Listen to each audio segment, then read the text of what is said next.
Hello good morning सबैजनालाई। आज चाहिँ 4 बजे उठेर अनि एकछिन बुकहरू मिलाउँदा यताउता गर्दा टाइम गयो।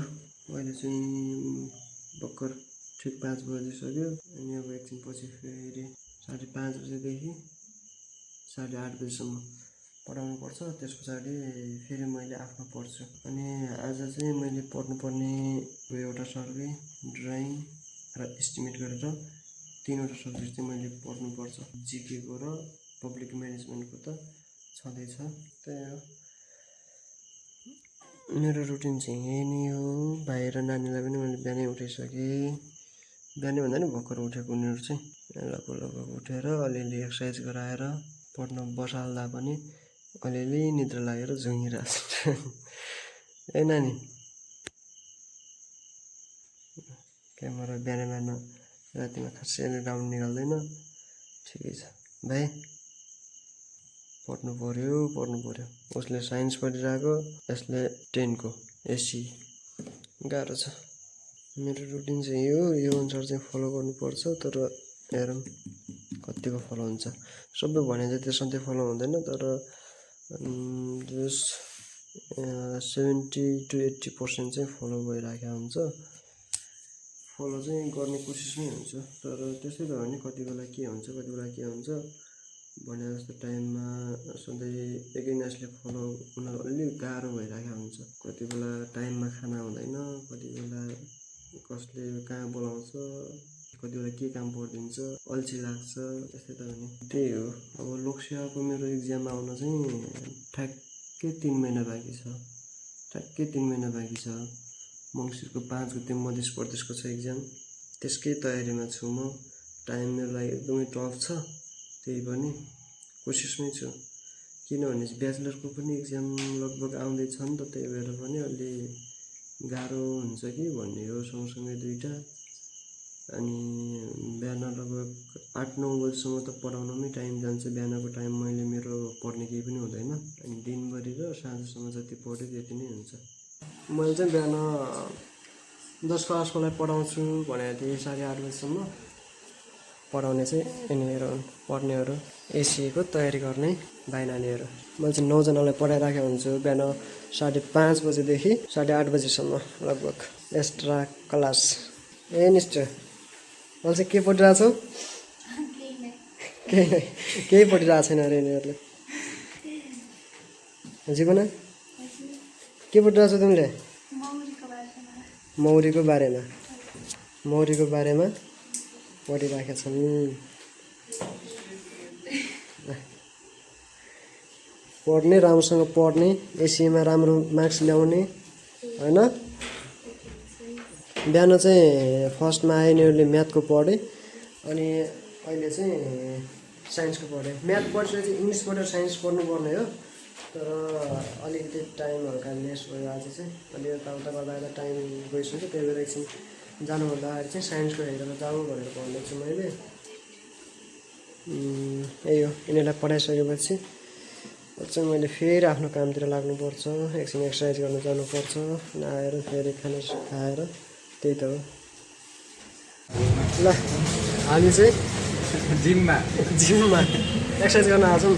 अगाडि पढाएर अहिले 9 बजी आइपुगेको छ। 1 घन्टा 15 मिनट जति एक्सर्साइज गर्ने, फेरि जाने।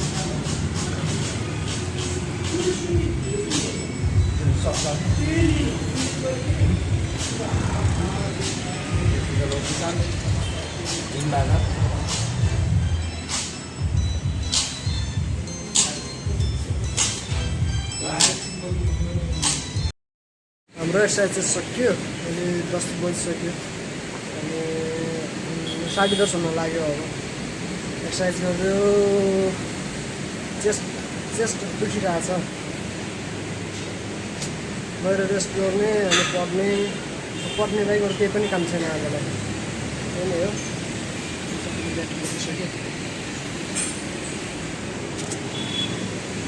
जाम खोइ सामान ल्याऊ। चाबी छ त, बोतल छ यहाँ।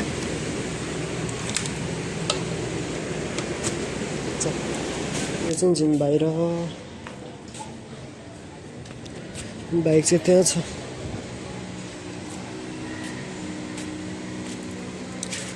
गाह्रो भयो गाह्रो, हल्का हल्का गर्ने भनेको पिल्लिहालिन्छ।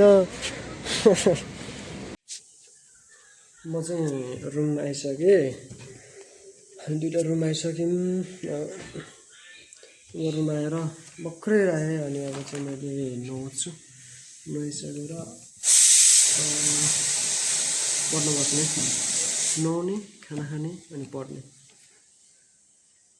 हल्का फ्रेस त हुनै पऱ्यो, अलिअलि पसिनाहरू पनि आइरहेको थियो।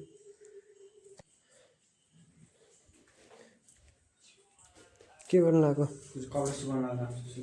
सुकेको छैनन्? 2-4 दिनदेखि पानी परिरहेको छ घोडाइमा है, त्यही कपडा पनि सुकेको छैन अरे। गाह्रो छ हजुर, गाह्रो छ। Very hard. बर्खा बेला त यस्तो हुन्छ है, पुरा हरियो कि जता हेऱ्यो पनि। अस्ति नै मैले यहाँ धनियाँ लगाएको थिएँ नि। म त खेतीपातीमा त एकदम हो नि। यहाँ छ हेर, यो हो कि मैले धनियाँ लगाएको, त्यो पनि कस्तो मजाले भएको छ हेर न। यो थाहा छ कि नै? हेर न कस्तो मिठो आउँछ। यो धनियाँ जस्तो आउँछ त। धनियाँ हो कि यो? यो धनियाँ हो यस्तो हुन्छ। अनि यो अलि छुट्टी टाइपको धनियाँ हो, यस्तो आउँछ कडक खालको यो चाहिँ। हो अनि थाहा थिएन यार गाइस, यस्तो धनियाँ त मैले कहिले देखाएको। यो पनि छ, यो थाहा छ नि, यो के हो फेरि?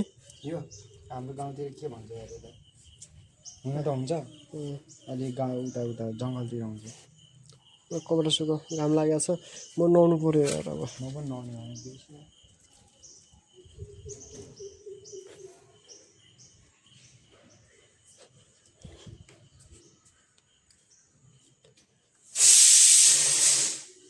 मित्र भाइले पनि खाना पकाउँदैछ। मैले चाहिँ नुहाइसकेपछि खाना खाएँ अनि अहिले चाहिँ 12 बजिसक्यो, 12 भर्खर बज्यो। 12 बजेर 1 बजीसम्म जिके छ। जिकेमा चाहिँ मध्य प्रदेश सम्बन्धी नोट गर्दैछु मैले।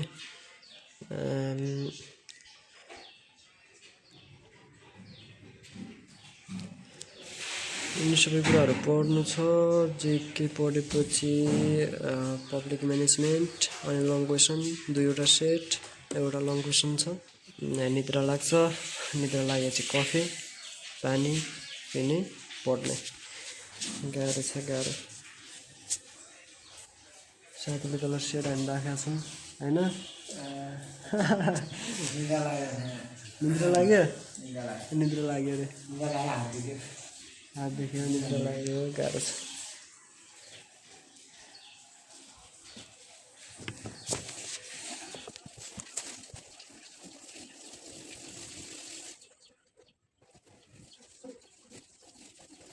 अहिले चाहिँ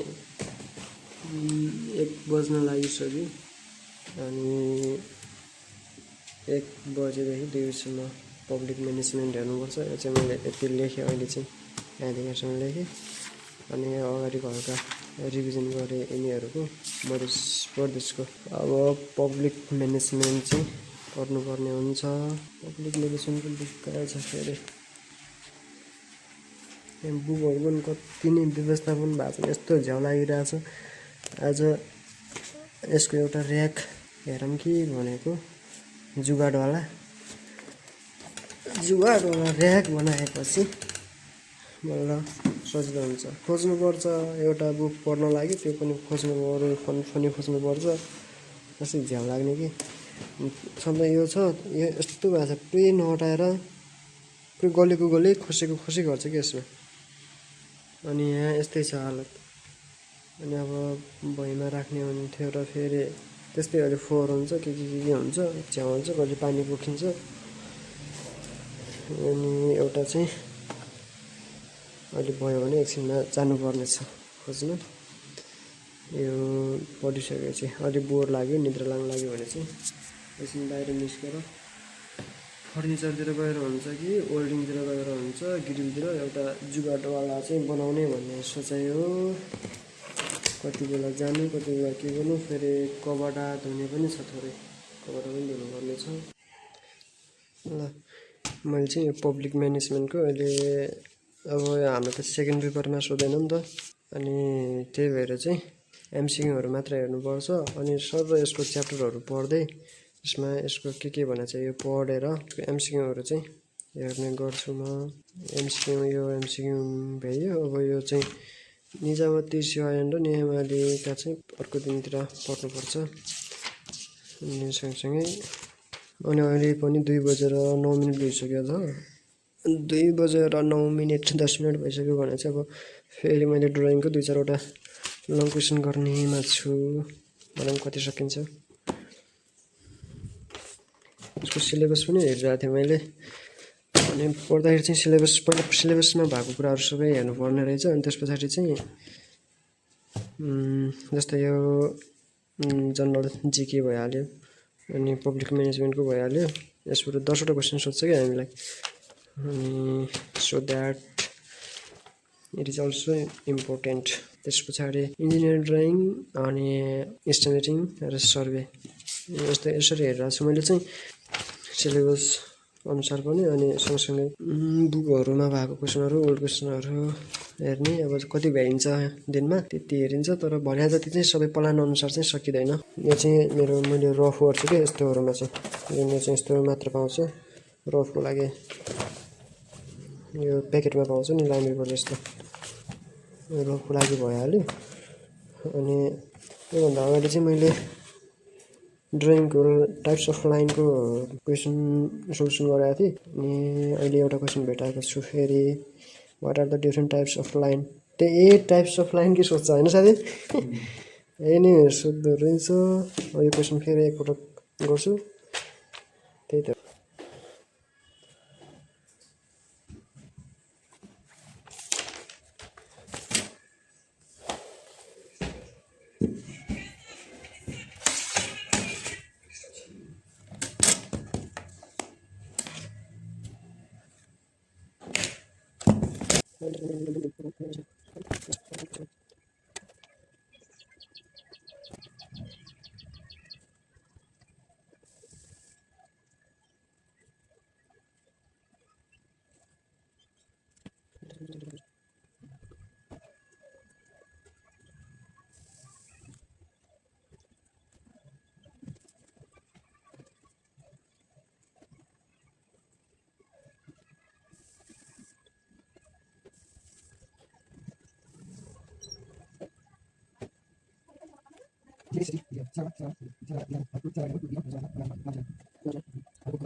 ल यस्तै गर्दा गर्दै रात परिसक्यो हेर्नुहोस् हजुर अँध्यारो पनि लगभग हुनै लागिसकेको छ कति बज्यो रे नानी